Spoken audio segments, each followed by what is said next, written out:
na yung immune system mo.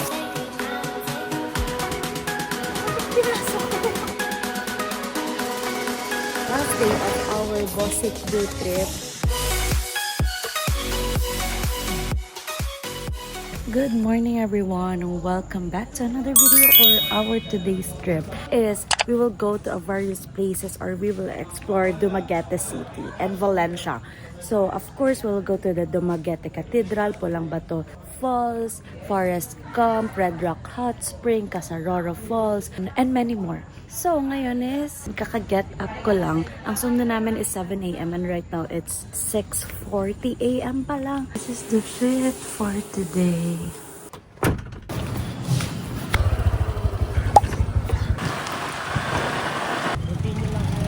Tapos hanapin nyo lang yung Lourdes. Lourdes. Tapos anong order namin to, kuya? Tawag nila dyan, 10,555 dyan po yung boat. 10,555. Okay, good. Thank you. Dito tayo ngayon sa public market ng Dumaguete. Dito yung painitan sa Dumaguete. So, dito yung sikat na almusalan nila. Ang recommended ni Kuya is yung kay Lourdes. And then, order daw natin is 10,555. Yun daw yung code nila doon. Ayan guys, maraming painitan dito. Hanapin natin si Lourdes. Ito si Lourdes. Ayun yung mga codes nila. Dalawa pong 10,555. Bestseller, dalawa.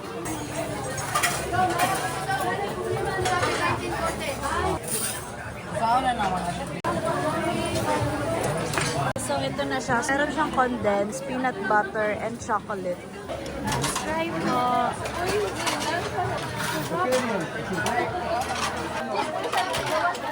Sarap. So we're done now with the almusal. Yung 10,555 is for only 25 pesos. Busog ka na doon and mapapapunta ka na ng CR. Kumakalam yung tiyan ko. Parang chocolate yun, diba? Chocolate peanut butter tsaka condensed. Ang ano sa tiyan. Papunta na kami sa first destination. Yung sulfur vents along the way.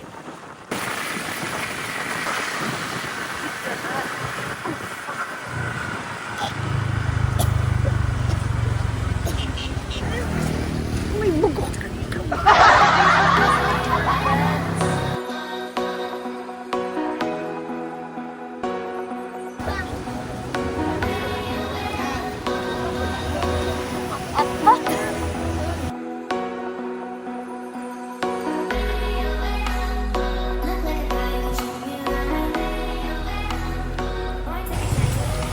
We're here na sa may Pulang Bato Falls. Morning, magkano po per head? 100 each ang entrance fee. Thank you. Meron naman dito food, mga cocktails. Marami din silang cottages na ino-offer dito. This is the Pulang Bato Falls.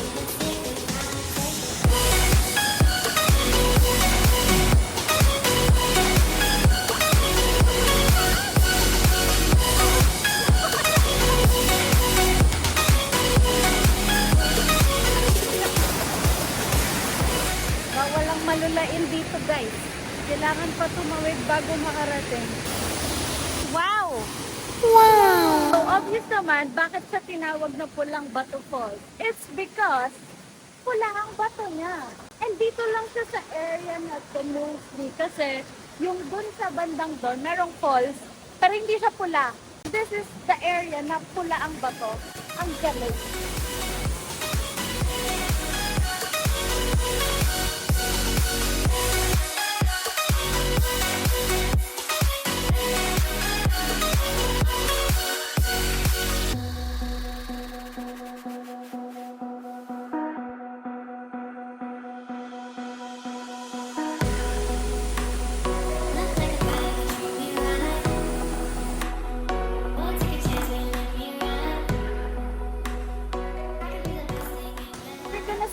Here, you should wear dark clothes.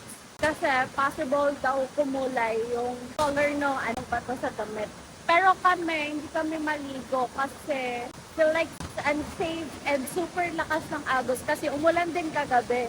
Siguro sa Red Rock Hot Spring kami maliligo. So, yun na yung next destination natin. Yung mga nag-a-avail ng tour, nag-start pa lang sila now. So, maganda na. At pag nagdi-DIY ka, medyo ahead ka sa kanila para sa picture, walang masyadong tao. Pupunta pa lang kayo, pabalik na kami. So, for our next stop, nandito tayo ngayon sa may Red Rock Hot Spring. Ito yung sinasabi kong dito kami maliligo kasi medyo malamig ang panahon dito sa Valencia area. This is the Red Rock Hot Spring. Hi po! For 2 po. How much po? 100. You are now entering a stress-free zone. Okay, so ito yung parang spring nila. Itong Red Rock Hot Spring is napuntahan siya kasi malamig yung klima dito sa may Valencia area. Yung puntahan nila para mag-relax.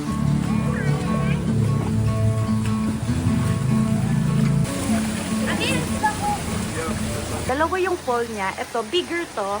And ito yung small. Pero lumipat kami dito kasi medyo konti lang ng tao dito. Ang massage daw yan. So, I'll try this one.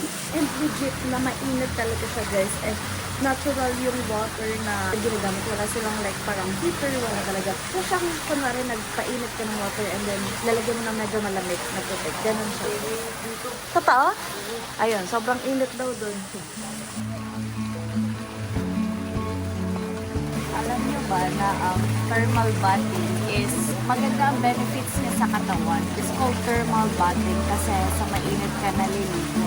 It increases your blood circulation. So, nare-relieve niya ng stress, tensionadong muscles nyo. So, nai-increase niya yung blood flow ng body mo. And nasusurpress niya yung immune system mo. So, this is good for your body. Sakto guys, sumakit yung ganito ko. Sa ferry walk, gano'n. Ang sarap sa katawan. I feel so refreshed.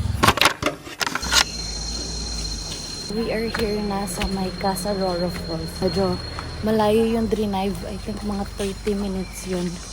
Panay uphill. Morning po. So, yung kukunin ko is 20 per head lang. Yung 250 sa guide fee. Mandatory po yung guide Yes po. po.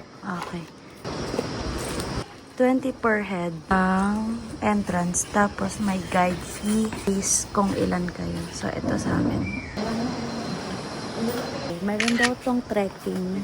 15 to 20 minutes. Ano po? Tagalog kayo, ma'am? Tagalog. May dala po kayong tubig. Meron. Dito na part, ma'am, is bababa tayo ng 335 steps. Pagkatapos ng steps, may another 300 meters tayo. Yung 300 meters is river trekking. So, possible na need natin mag-cross sa river at 3 times po tayo mag-cross sa river. Ano pangalan niyo, sir? Rubik. Kuya Robert.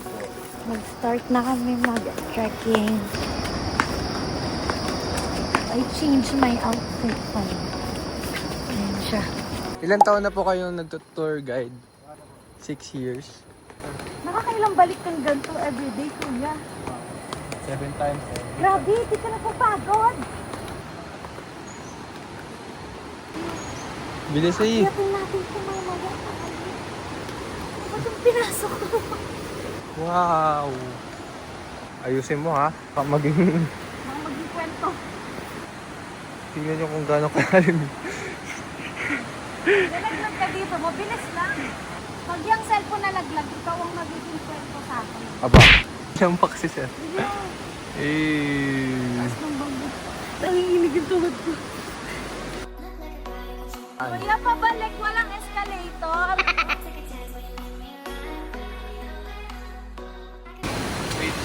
Dating jeep. Ano nasira? So, dapat madali lang makapunta. Okay. Sabi ko. Okay na.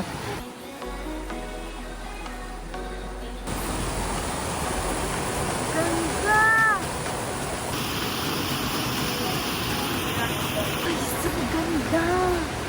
This is the new Casa Roro Falls. Ay, meron daw isang, ang tawag nila is Old Casa Roro Falls. Ang kinaibahan nun is medyo maliit yung falls, pero may cave siya. And then ito is wala siyang cave, pero super taas. Ganda! Nanginginig yung tuhod ko. But it's okay. I think it's worth it.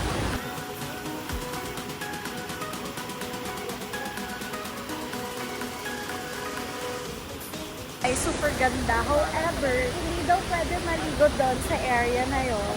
Dito lang daw. Doon kasi super lakas daw bisik. Pero it looks so magical. Grabe.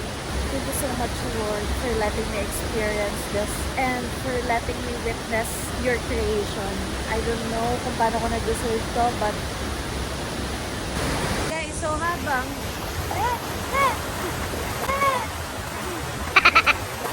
ang sakit yung pa ako, naipit ng puto. Habang naghihintay ako for my turn para mag-video, paliligo muna tayo. Ang lala ng lamig ng tubig, guys. Parang hindi ako nag-jet rock hot spring. Pero sa may ice bucket challenge. Pero wala, we have to experience this. At medyo malagkit.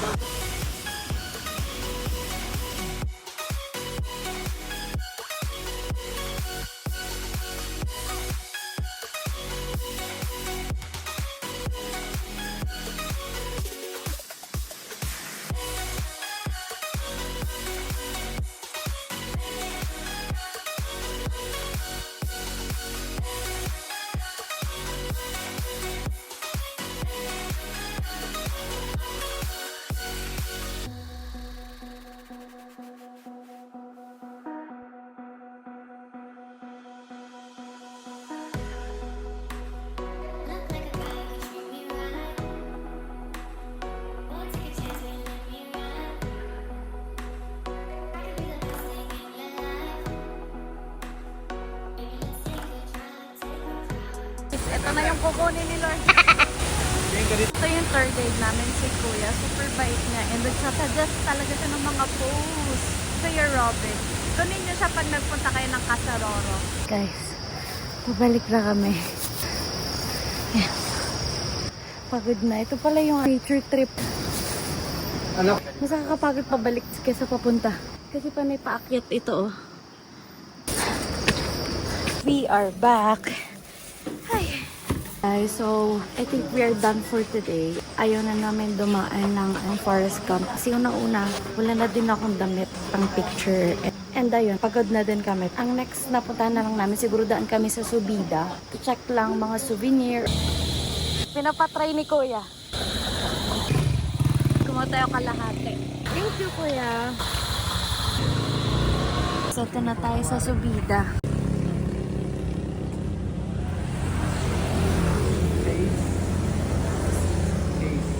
Wait lang po. Ito na yung Subida.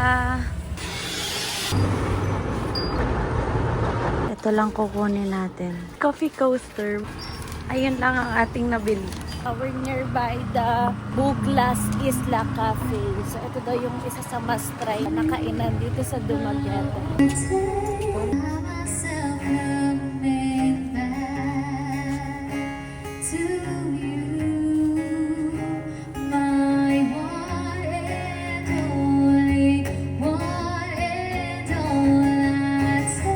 So, ito yung price range nila. Ito yung menu. Ang ganda sana ng ambience. Ganda ng place. Kaso, ganito yung suot namin. Nakakahiya. Ito na yung pork sisig nila. This is, I think, nasa 490 pesos. So, meron siyang pork sisig, fried rice, and then egg.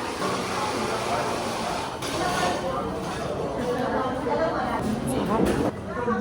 Guys, yung fried rice sila ang sarap. Umami taste. The pork sisig, not your usual crispy. Laman talaga siya. Tatapos ko lang kumain. It was nice. The food was nice actually. Pero yung price range niya nasa, I would say, nasa mid for a pork sisig, nasa 400 pesos. Babayadan mo. But it's okay for the experience and for the ambience. Maganda din naman talaga yung ambience niya. So ngayon, nag-walk lang ako pabalik sa hotel. Yung kasama ko kay nahanap nyo, nagkaamat. So, nauna na siya. Dito ang bit-bit natin. Pabalik na tayo sa hotel. Siguro to rest and to empake na lang din kasi super napagod talaga ako on this trip. It's super worth it. Super saya. I wish I could go back to my Siquijor days. For tomorrow is flight na namin. So I hope you enjoyed this day. Alam kong super nakakapagod ang mga ginagawa ko sa vlog na to. Good morning everyone. It's our flying back day to Manila. Our last day here in Dumaguete. Last day of our Bosik Do trip. I'm so sad. I was waiting for my Grab kasi nag-book ako. Tip lang guys, if you're going to use Grab here, book 20 minutes in advance. Kasi super tagal talaga ng pick up. Didiretso pa din ako sa work right after this. I need a lot of energy. I'll take my outro here. Thank you so much guys for watching. I hope you enjoyed this video, and if you want a copy of itinerary, please comment down below. Morning, Kuya.